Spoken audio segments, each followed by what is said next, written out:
মুরলির তারিখ 28 মে 2025। মুরলির শিরোনাম, এখন ড্রামার চক্র সম্পূর্ণ হচ্ছে, তোমাদের ক্ষীরখণ্ড হয়ে নূতন দুনিয়াতে আসতে হবে, সেখানে সকলে হলো ক্ষীরখণ্ড, এখানে হলো নুনজল। প্রশ্ন, বাচ্চারা, তোমরা কোন নলেজকে জেনে ত্রিকালদর্শী হয়ে গেছ? উত্তর, তোমাদের এখন সমগ্র ওয়ার্ল্ডের হিস্ট্রি জিওগ্রাফির নলেজ প্রাপ্ত হয়েছে। সত্যযুগ থেকে শুরু করে কলিযুগের শেষ পর্যন্ত হিস্ট্রি জিওগ্রাফি তোমরা জানো। তোমাদের জ্ঞানের তৃতীয় নেত্র প্রাপ্ত হয়েছে যে আত্মা এক শরীর ত্যাগ করে দ্বিতীয় শরীর ধারণ করে। সংস্কার আত্মার মধ্যে থাকে। এখন বাবা বলেন, বাচ্চারা, নামরূপের থেকে ডিট্যাচ হও। নিজেকে আত্মা অশরীরী মনে করো। গীত, ধীরজ ধর রে মন অর্থাৎ মনুয়া। ওম শান্তি। প্রতিকল্পে বাচ্চাদের বলা হয় আর বাচ্চারা জানতে পারে, হৃদয় চায় যে শীঘ্র যেন সত্যযুগ হয়ে যায়, তাহলে এই দুঃখ দূর হয়ে যাবে। কিন্তু ড্রামা খুবই ধীরে ধীরে চলার। বাবা ধৈর্য ধরতে বলেন আর অল্প সময়ই বাকি। বড় বড় লোকেরও আওয়াজ শোনা যেতে থাকে, দুনিয়া পরিবর্তন হবে। বড় বড় যারাই আছে, যেমন পোপের মতো, তারাও বলেন দুনিয়া পরিবর্তিত হতে চলেছে। আচ্ছা, এবার পিস অর্থাৎ শান্তি হবে কিভাবে? এই সময় সব হলো নুনজল। এখন আমরা ক্ষীরখণ্ড হচ্ছি, ওইদিকে প্রতিনিয়ত নুনজল হয়ে চলেছে। নিজেদের মধ্যে লড়াইঝগড়া করে শেষ হতে চলেছে, প্রস্তুতি চলছে। ড্রামার এই চক্র এখন সম্পূর্ণ হচ্ছে। পুরানো দুনিয়া সম্পূর্ণ হচ্ছে, নূতন দুনিয়ার স্থাপনা হচ্ছে। নূতন দুনিয়ায় পুরানো, পুরানোই আবার নূতন হয়ে উঠবে। একে দুনিয়ার চক্র বলা হয়, যা আবর্তিত হতে থাকে। এরকম নয় যে লক্ষ বছর পরে পুরানো দুনিয়া নূতন হবে। না বাচ্চারা, তোমরা ভালো করে জেনে গেছো যে ভক্তি একদমই আলাদা। ভক্তির কানেকশন হলো রাবণের সাথে, জ্ঞানের কানেকশন রামের সাথে। এটা তোমরা এখন বুঝতে পারছো। এখন বাবাকে ডাকেও, হে পতিতপাবন এসো, এসে নূতন দুনিয়া স্থাপন করো। নতুন দুনিয়াতে অবশ্যই সুখ হতে হবে। এখন বাচ্চারা ছোট অথবা বড় সবাই জেনে গেছে যে এখন গৃহে ফিরে যেতে হবে। এই নাটক সম্পূর্ণ হচ্ছে। আমরা আবার সত্যযুগে যাব, আবার 84 জন্মের চক্রে আবর্তিত হব। সাতটা দর্শন হয়, সৃষ্টি চক্রের অর্থাৎ আত্মার জ্ঞানের তৃতীয় নেত্র প্রাপ্ত হয়, তাদের বলা হয় ত্রিনেত্রী। তোমরা এখন হলে ত্রিনেত্রী, আর সব মানুষের হল এই স্থূল নেত্র। জ্ঞানের নেত্র কারোর নেই। ত্রিনেত্রী হলে তবে ত্রিকালদর্শী হবে, কারণ আত্মার যে জ্ঞান প্রাপ্ত হয় না।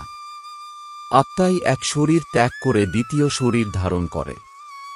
সংস্কার আত্মার মধ্যে থাকে। আত্মা হল অবিনাশী। বাবা এখন বলেন, নামরূপের থেকে বিচ্ছিন্ন হও।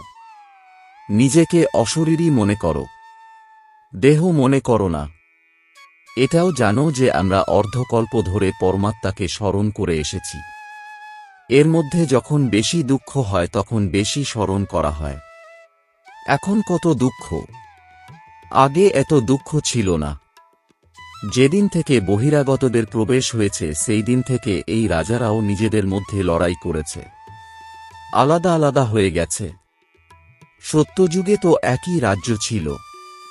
এখন আমরা সত্যযুগ থেকে শুরু করে কলিযুগের শেষ পর্যন্ত হিস্ট্রি জিওগ্রাফি বোধগম্য করে চলেছি।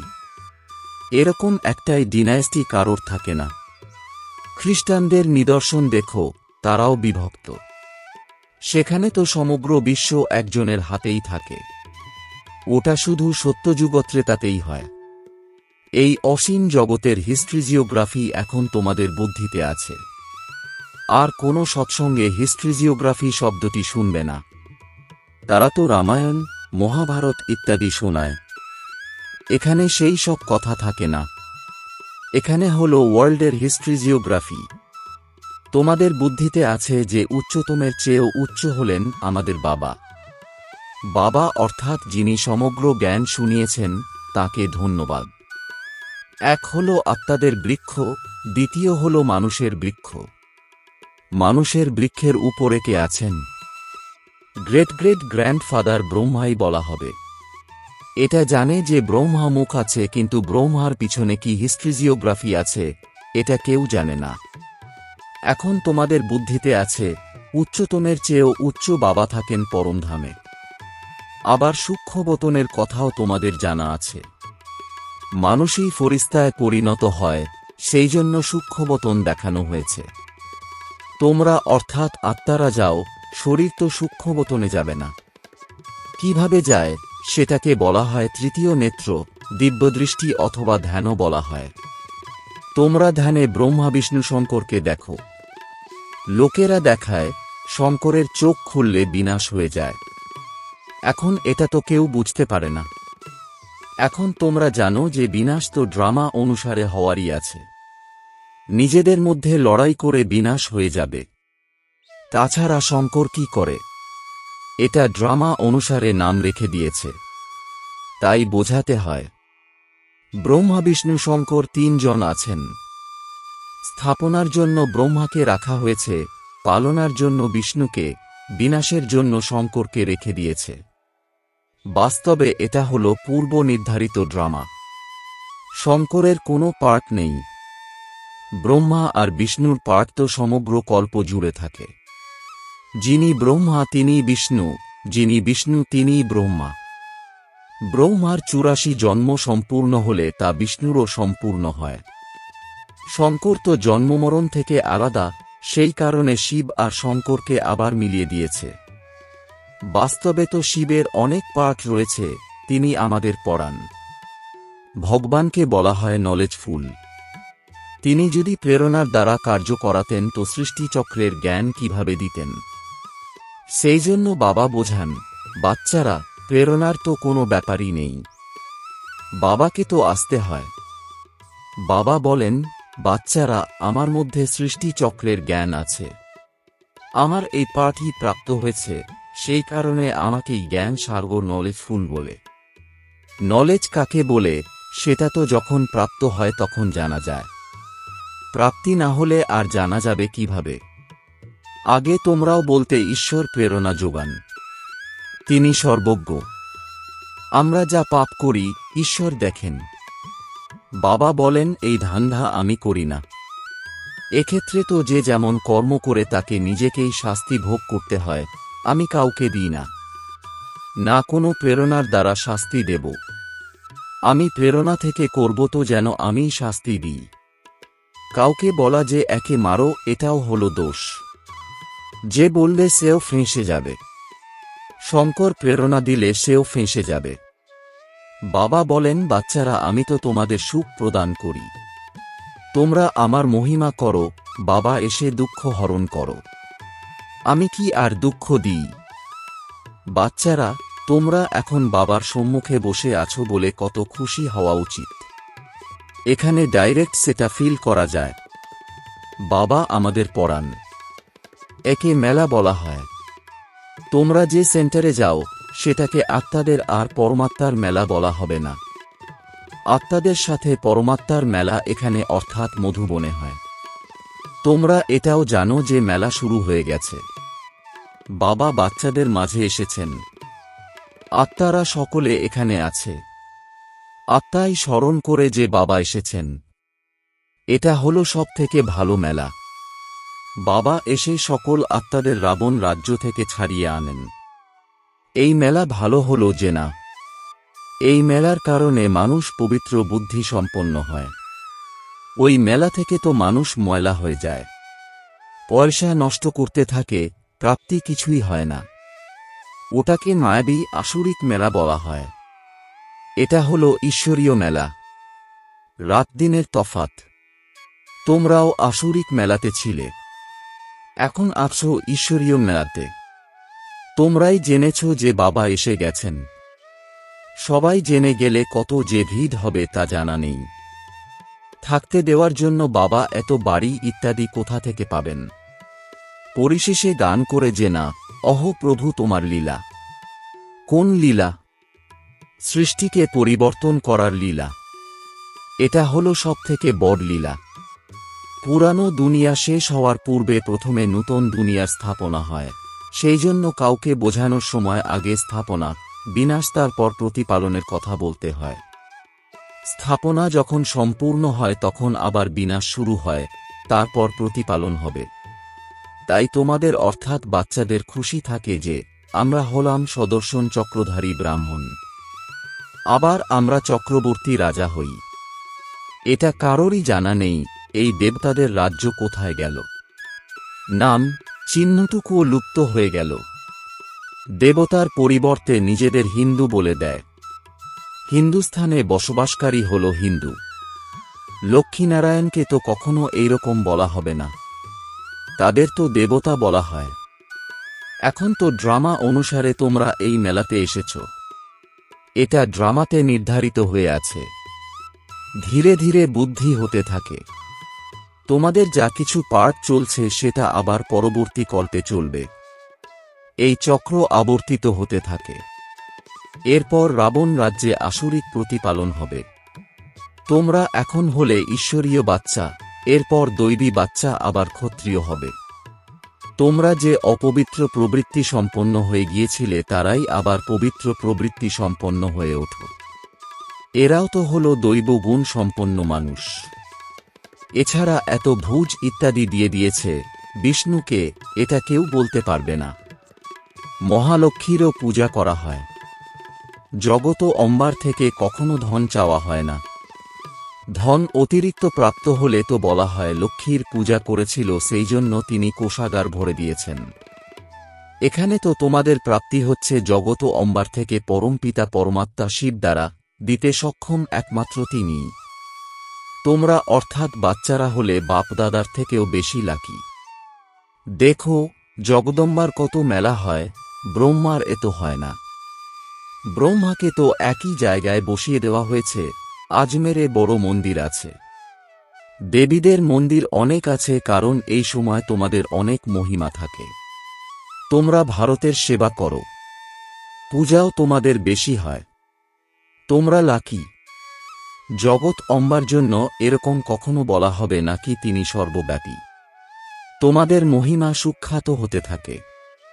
ব্রহ্মা বিষ্ণু শঙ্করকে কখনো সর্বব্যাপী বলে না, আমাকে বলে দেয় প্রতি কণায় কণায় বিদ্যমান, কত গ্লানি করে।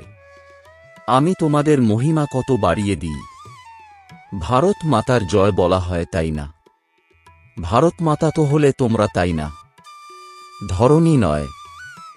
ধরণী ইত্যাদি এখন হল তমপ্রধান, সত্যযুগে শতপ্রধান হয়ে যায়, সেই জন্য বলা হয় দেবতাদের পদ যুগল পতিত দুনিয়াতে আসে না। যখন ধরণী শতপ্রধান হয় তখন আসে। তোমাদের এখন শতপ্রধান হতে হবে। শ্রীমতে চলে বাবাকে স্মরণ করতে থাকলে তবে উচ্চ পদ প্রাপ্ত হবে। এই সচেতনতা থাকা দরকার। স্মরণ করলে বিকর্ম বিনাশ হবে। শ্রীমত প্রাপ্ত হতে থাকে। সত্যযুগে তো তোমাদের আত্মা কাঞ্চন হয়ে যায়, তো শরীরও কাঞ্চন প্রাপ্ত হয়। সোনাতে খাত পড়লে তো আবার গহনাও সেরকমই তৈরি হয়। আত্মা মিথ্যে তো শরীরও মিথ্যে। খাত পড়লে আবার সোনার মূল্য কমে যায়। তোমাদের মূল্য এখন কিছুই নেই। প্রথমে তোমরা 24 ক্যারেট বিশ্বের মালিক ছিলে, এখন 9 ক্যারেট বলা হবে। এটা বাবা বাচ্চাদের সাথে বার্তালাপ করেন। বাচ্চাদের বসে বলতে থাকেন যাতে তোমরা শুনতে শুনতে চেঞ্জ হয়ে যাও, মানুষ থেকে দেবতায় পরিণত হও। সেখানে হিরে জহরতের মহল থাকবে, স্বর্গ তো ওরকমই। সেখানকার খুবির্স ইত্যাদিও তোমরা পান করে আসো। সেখানকার ফলই অনেক বড় বড় হয়, এখানে তো পাওয়া যায় না। সূক্ষ্ম বোতনে তো কিছুই নেই। এখন তোমরা সেখানে প্র্যাকটিক্যালি যাও। এটা হলো আত্মা আর পরমাত্মার মেলা, এর দ্বারা তোমরা সুউজ্জ্বল হয়ে ওঠো। বাচ্চারা তোমরা যখন এখানে আসো তো ফ্রি থাকো, বাড়িঘর ব্যবসাপত্রের কোনো চিন্তা ভাবনা থাকে না। তাই এখানে তোমাদের স্মরণের যাত্রাতে থাকার চান্স বেশি। সেখানে তো বাড়িঘর সবকিছু স্মরণ হতে থাকে, এখানে তো কিছু নেই। রাত্রে 2-4 সময় উঠে এখানে বসে যাও। সেন্টারে তো তোমরা রাত্রে যেতে পারো না, এখানে তো সহজ হয়। শিব বাবার স্মরণে এসে বসো, আর কোনো কিছুই স্মরণে আসবে না। এখানে তোমাদের সহায়তাও প্রাপ্ত হবে। তাড়াতাড়ি শুয়ে পড়ো, আবার খুব সকালে ওঠো। 3টের থেকে 5টা পর্যন্ত বসো। বাবাও এসে যাবেন, বাচ্চারা খুশি হবে। বাবা, যিনি যোগ শেখান, ইনি অর্থাৎ ব্রহ্মাও শেখেন, তো 2জন বাপ আর দাদা এসে যাবেন। তারপর ওখানে আর এখানে যোগে বসার পার্থক্য বুঝতে পারা যায়। এখানে কিছু মনে পড়ে না, এতে অনেক লাভ আছে। বাবা রায় দেন, এটা খুবই ভালো হতে পারে। এখন দেখো বাচ্চারা উঠতে পারো কিনা। অনেকেরই ভোর বেলাতে ওঠার অভ্যাস আছে। তোমাদের সন্ন্যাস হল 5 বিকারের, আর বৈরাগ্য হল সমগ্র পুরানো দুনিয়ার প্রতি। আচ্ছা, মিষ্টি মিষ্টি প্রশিক্ষার্থী বাচ্চাদের মাতাপিতা বাপদাদার স্মরণে স্নেহসুমন আর সুপ্রভাত। আত্মাদের পিতা তাঁর আত্মারূপী বাচ্চাদেরকে জানাচ্ছেন নমস্কার। ধারণার জন্যে মুখ্য সার: 1. এখন সৃষ্টি পরিবর্তনের লীলা চলছে, তাই নিজেকে বদলাতে হবে, ক্ষীরখণ্ড হয়ে থাকতে হবে। 2. ভোরবেলা উঠে একমাত্র বাবার স্মরণে বসতে হবে, ওই সময় যেন আর কিছু স্মরণে না আসে। পুরানো দুনিয়ার প্রতি অসীম জগতের বৈরাগী হয়ে 5 বিকারের সন্ন্যাস করতে হবে। বরদান: অসীমের স্থিতিতে স্থিত হয়ে সেবার বন্ধন থেকে ডিট্যাচ আর প্রিয় বিশ্ব সেবাধারী ভব। এর বিস্তার: বিশ্ব সেবাধারী অর্থাৎ অসীমের স্থিতিতে স্থিত থাকা আত্মা। এইরকম সেবাধারী সেবা করেও পৃথক আর সদা বাবার প্রিয় থাকে। সেবার বন্ধনে আসে না, কেননা সেবার বন্ধনও হল সেনার শিকল। এই বন্ধন অসীম থেকে সীমাবদ্ধের মধ্যে নিয়ে আসে। এই জন্য দেহের স্মৃতি থেকে, ঈশ্বরীয় সম্বন্ধ থেকে, সেবার সাধনের বন্ধন থেকে ডিট্যাচ আর বাবার প্রিয় হো, তাহলে বিশ্ব সেবাধারীর বরদান প্রাপ্ত হয়ে যাবে আর সদা সফলতা প্রাপ্ত হতে থাকবে। স্লোগান: ব্যর্থ সংকল্পকে 1 সেকেন্ডে স্টপ করার রিহার্সাল করো, তাহলে শক্তিশালী হয়ে যাবে। ওম শান্তি।